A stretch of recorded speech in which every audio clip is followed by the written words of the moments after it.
At yun na nga mga kakolkol, meron tayong papasyalang lugar na hindi lang basta kainan, kundi may magandang tanawin na kung saan akala mo napunta ka sa ibang lugar. Ito nga po palang papasyalan natin ay isa sa pinakamaganda at dinadayong lugar dito sa Rizal. Ito nga po pala ang Mangantila Cafe and Restaurant na kung saan talagang maaamis ka sa ganda ng lugar. Pwede itong pampamilya, pambarkada, pang magnobya at pang buong pamilya na kung saan magugustuhan ng bawat isa. At may maganda siyang mga tanawin at take note, pang Instagrammable ang lugar nila na talagang ikaw na mismo na kahit saan ka tumingin, pakaliwa, pakanan, paharap na talagang kukunan mo ng litrato. At nang kami pumunta pala dito ay bandang hapon na kung saan medyo nag-aagaw na ang dilim at ang liwanag.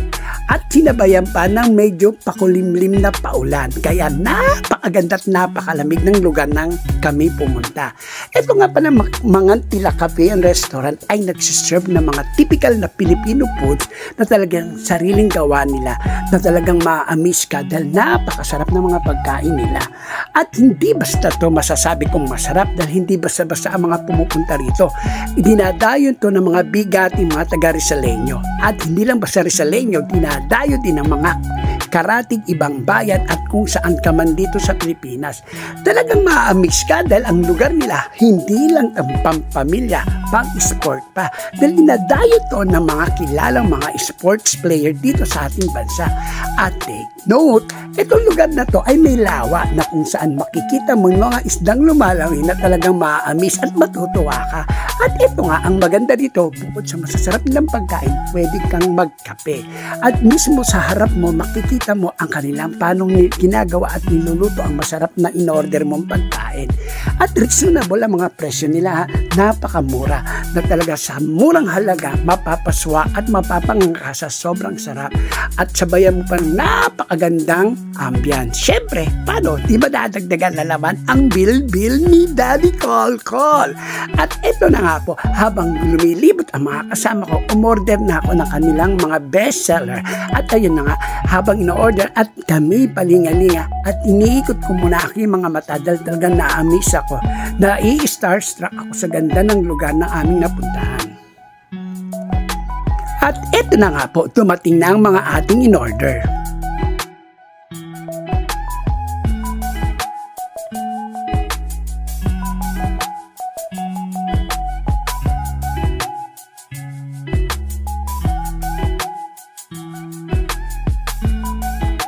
At eto na nga po yung mga in-order natin.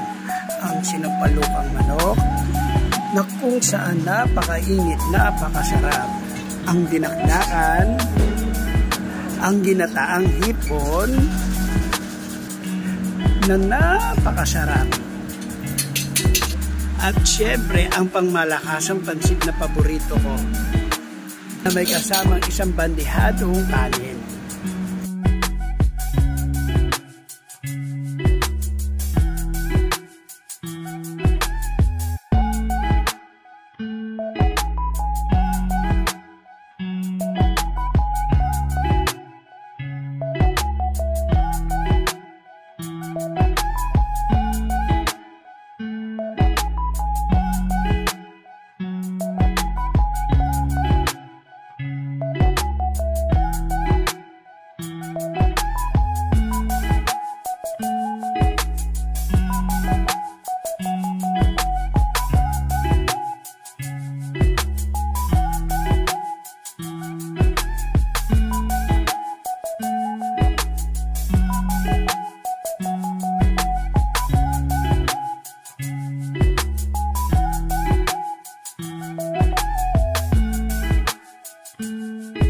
Ito na nga po, ang kinalabasan, ang kinain na naman ni Daddy Kolkol. Siyempre, tatanungin natin ang mga kasama ko. Ano po masasabi mo? 9? Ah, masarap. Ayan po ang isang aking kasamang nagmumukbang.